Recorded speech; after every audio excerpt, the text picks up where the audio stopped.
Hey guys, welcome back to the channel, The Dukes. Today we're going to talk about how to repair a power steering hose. It's going to be a little different versus doing our daily vlogs. So let's get started. So let me show you what the problem is here. So as you can see right here, we have a power steering leak. I don't know if you can see that. As you can see, there was some cracking here. So let's get started. Okay, so we're gonna need a flashlight so we can see things better. We are gonna need a 17mm open wrench so we can break the pressure side of the hose. We're gonna need some paper towels so we can pick up our mess, clean up. Needing those pliers to open up the clamps. This is a special tool I'll link in the description below. It's to open up the air intake for the air box. We're gonna need some picks so we can take off the O-rings. I'm gonna be using an electric ratchet today, but you can use a regular ratchet to do this too. You don't need an electric ratchet. A 10mm socket, a screwdriver. We will be using a Phillips screwdriver, and for my case, and we'll be using a T25 screw head, and a screwdriver so we can remove the screws. Okay, so this is the part that we'll be replacing today. The part number is right there, 5C0422887-E, and we will be replacing as well these two O-rings. So right there is the first part number, and right there is the second part number. So in this part of the video, I noticed that we ordered the wrong part numbers.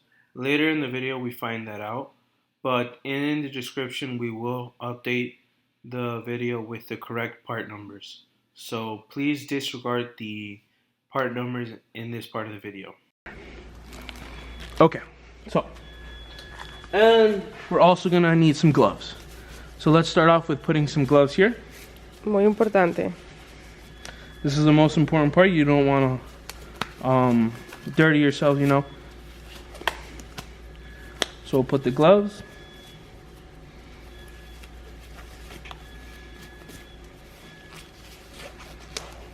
Okay.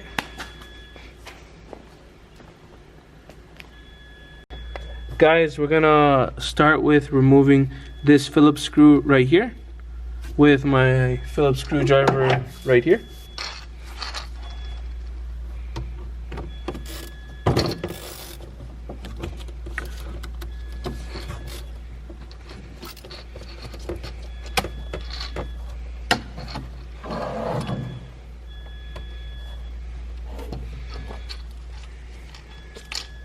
So you want to keep this in a safe place.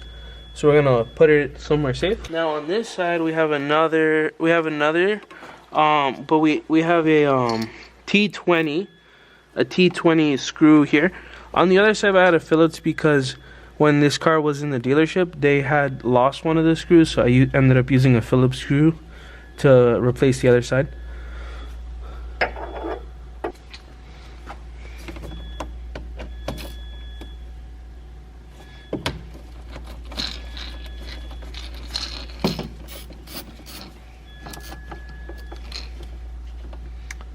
Okay, so you want to save these screws in a safe place so that we don't lose them.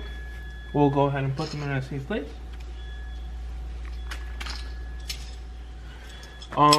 Next, we're gonna remove the hose clamp right here with this specialty tool, which we're gonna use this specialty tool here. We'll link it in the description below.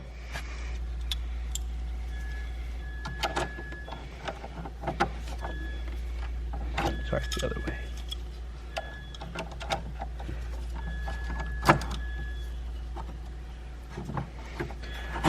We're then gonna push back the hose here. We gotta maybe wiggle it around a little bit, push back, And then, okay, to remove this engine cover, we're gonna pull on this edge of the corner. There are some rubber grommets in the back here. You want to be very careful how you pull on this because you can break this plastic cover. So you want to pull on the corner right here. So we're gonna pull up, and so when we pull up here, then we're gonna pull. You want to be careful with this corner because this corner you can break it. So you want to feel for where you can get some grip. You're gonna feel like a hollow section on the corner, but if you go like I would say roughly like 6 inches up, you'll feel like the air box, and then you pull up, and so then the whole air box will come out together.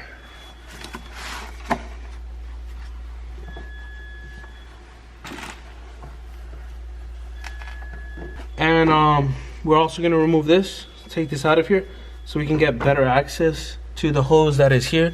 We're going to replace this whole hose. So on this next step, we're going to break this 17 millimeter bolt with an open-ended wrench.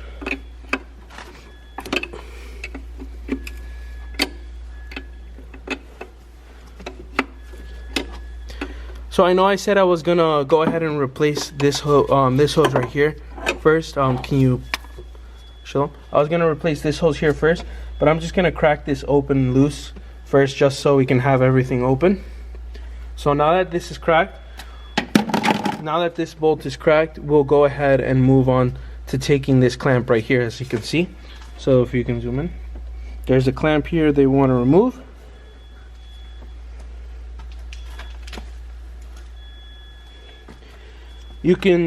To remove the clamp, you can either use like a needle nose pliers, or you can use a specialty tool. I'm gonna resort to using the needle nose plier here. You guys can see here, we remove the hose clamp now. The next thing we're gonna do is we're gonna remove the hose clamp on this side as well. So I noticed that with the needle nose plier, I was having a hard time. So I had a better chance with this guy. So I'm gonna go ahead and use this guy.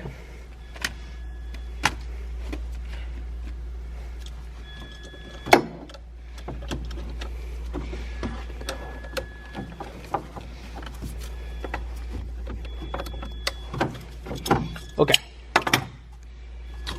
So we're not gonna pull out of here because this is the reservoir for the power steering. So we're gonna go ahead and remove the two 10 millimeter bolts that are right here and here, but you can't see them. So I'm gonna take this part out first, and then we'll show you outside of the car so you guys can see what I'm talking about. Okay? That's why.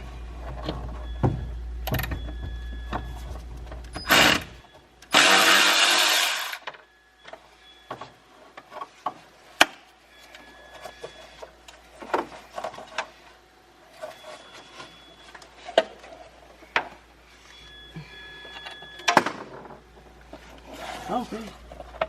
There's one.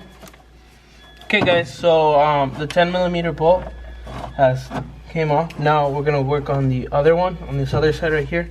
There's another 10 millimeter.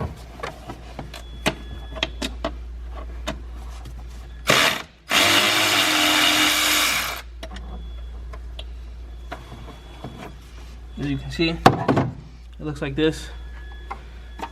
And now the hose is free from its bracket. Okay. So guys, this is what I'm gonna do next. There's a little stopper here. I'm gonna use this stopper to put it right here on this end of the hose, so we can prevent the reservoir from leaking all out. We will replace all the fluid in the reservoir, but just be for purpose sake, we don't want to make a mess. We're also gonna put a blanket underneath, like right here, so that we don't make a mess. This hose, for some people this hose might be easy to take off, for others it might be harder. So there we go.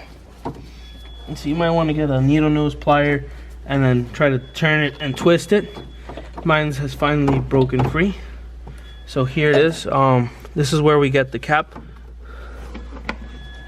Here, the cap is too small, so what we might do in this case is we'll just cap the other side, and then we'll use the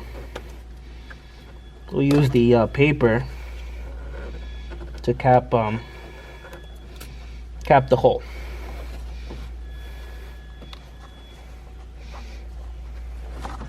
Okay.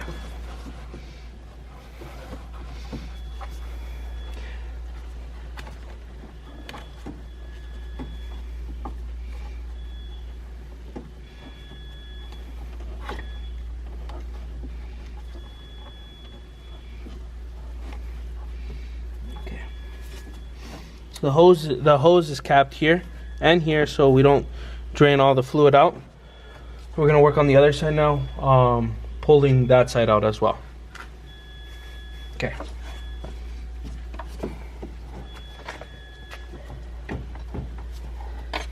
Here we don't have as much access, so we're gonna push off like that. Fluid fell out. So now we'll come out and pull the hose out. So this is what I was talking about, guys. There was 2 bolts here that attached to the bottom that was not being able to see, as you can see right here and here. I put the bolt somewhere else. One of them is buried in the car. The other one's right here, so I have to go fish the other one out. We're gonna replace this one first. I'm gonna go ahead and put the new hose on.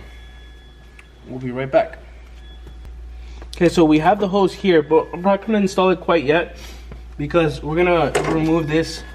We're gonna remove this nipple here so that we can get the gasket behind here to replace it as well, since we're in there. I forgot to add this deep 10mm socket. We're gonna try with the deep. I wasn't able to get it with the shallow. Maybe with the deep we'll have better luck.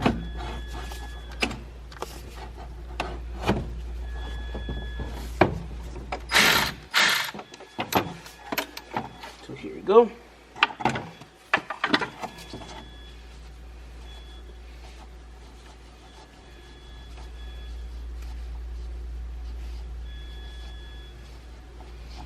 I know it's hard to see down here. I would show you, but guys, it's kind of tough. So this is one of the gaskets we're going to replace today. Right here. There's the bolt that I took out going to that gasket. Okay, so let me get the needle. This is where your pick comes into play. You take this off,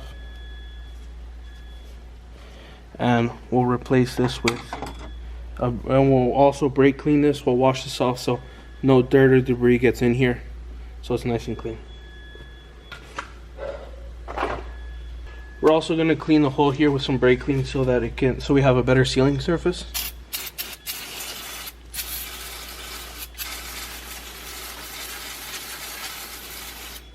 Okay. Here it would be beneficial to have an air hose so we can blow this all out so it could dry. So I'm just gonna wait so it evaporates before going ahead and installing the gasket.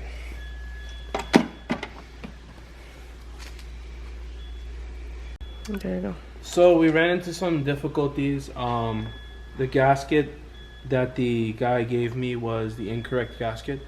I'll update the part numbers with the correct gasket. It looks like they gave me the wrong one, so let me go ahead and update that. So we're going to continue moving forward. We're going to go ahead and take this, the high pressure side, and replace the gasket on the high pressure side.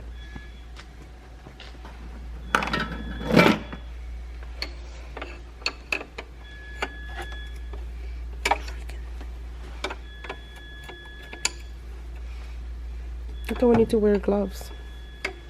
Yes, we should wear gloves. I made that mistake. We should wear gloves. You get new gloves here.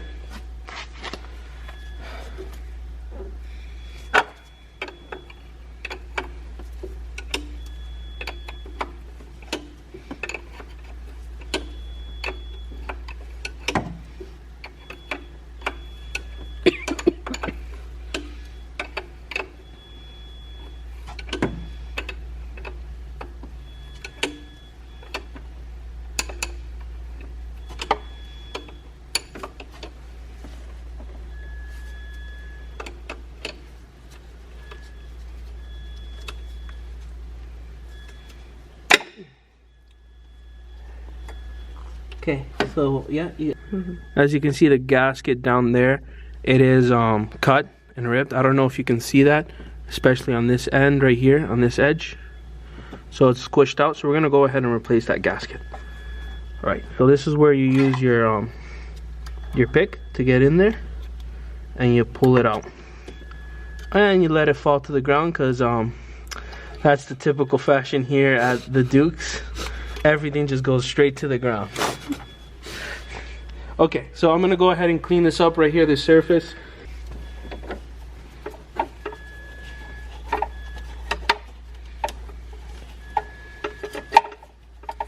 Okay. Let's see, hopefully the next part is correct. If not, we are, this video is gonna be kind of anticlimactic.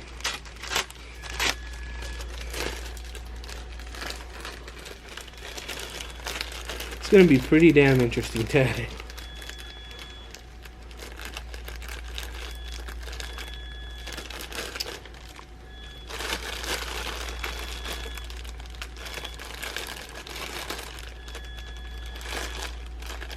If I can get in there and get the gasket. Okay. Here's the gasket we're gonna try to replace here. Hopefully it's the right size. If not, we are SOL, as most people may think. Okay, so we'll go ahead, push that back on there. You want to hand tighten it, start hand tightening it first before going in at it with the wrench, because you don't want to cross thread the threads here. Okay.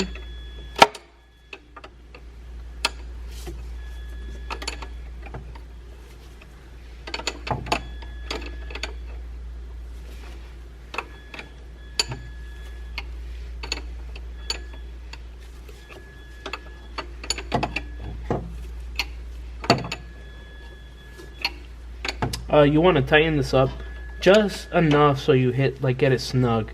You don't want, you want to get it snug and then just turn it a little bit more. It's like an extra 90 degrees.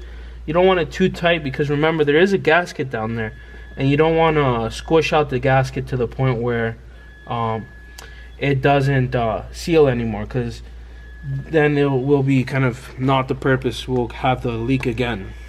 Okay, you want to go ahead and clean it up again. I'm gonna spray some brake clean here so we can clean that all up, and then wipe it all down.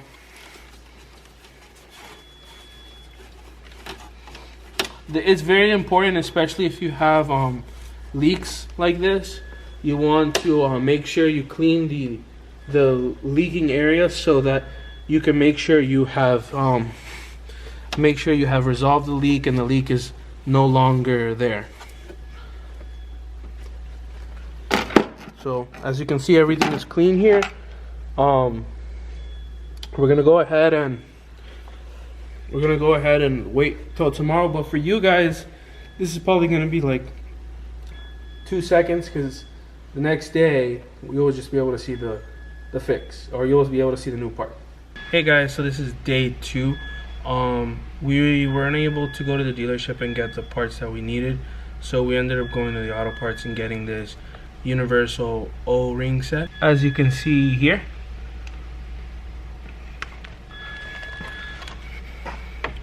So let's get started now.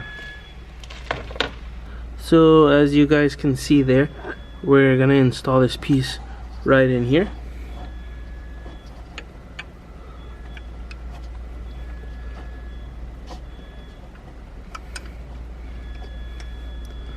Okay, snug fit. So the part is in there.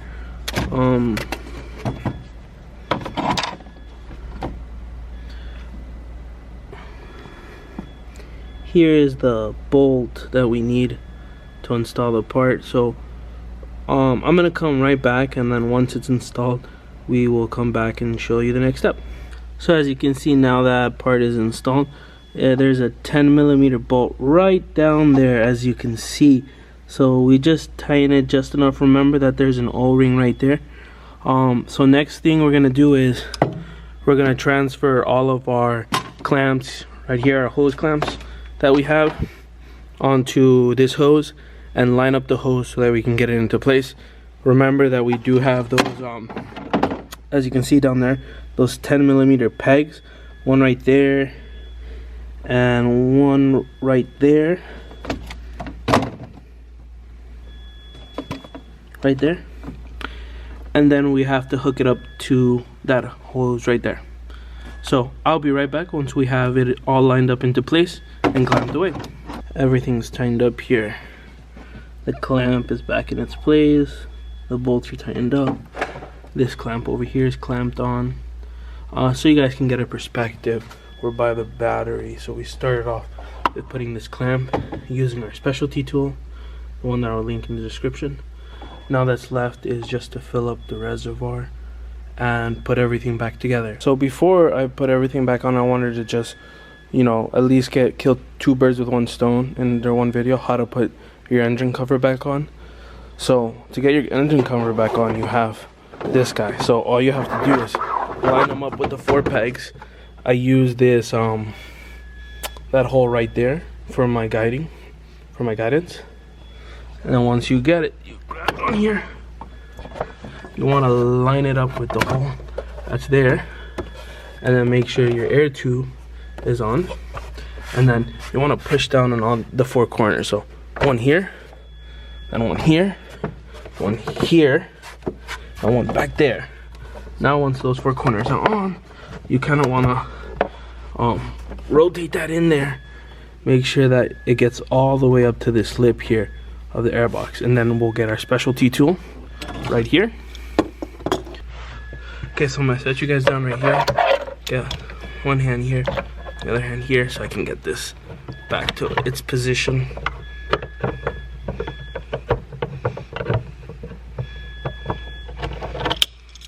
Want to make sure nothing's ripped here, because we did have the clamp there. And as you can hear that clip, that was I just noticed that the clamp wasn't on correctly, so I'm gonna push back, you know, make sure the clamp is seated correctly and not sitting on another lip. Typically you want the clamp to sit right where back in its original position here, so that it doesn't cause any air leaks or something like that. So I'll be back when I have the rest of it in. Just self-explanatory. The other piece of the airbox goes here, and then we topped off our fluid. We're gonna close this off for right now so no debris gets in there, but in the bleeding process you want to have this open so that all the air bubbles can come out. So as you guys can see, the fluid is kind of bubbling up. What you want to do now is turn the wheel to one side and to the other so that the fluid can go down. So which we'll do that now. So you guys will come along with me. What you want to do is turn the wheel to all the way to one side.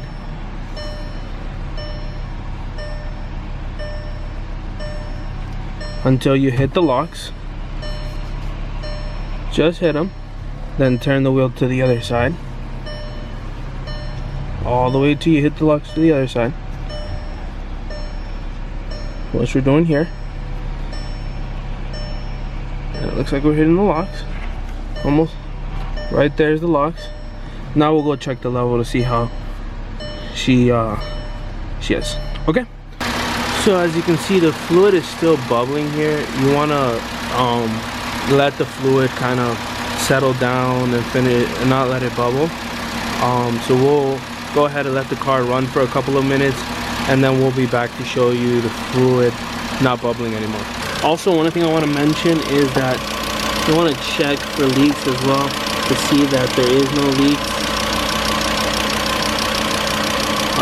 As you can see right there, I don't see any leaks forming just yet, but it's a good rule of thumb to keep on checking it every day, you know, for the next like 2-3 weeks to make sure that no leaks are forming.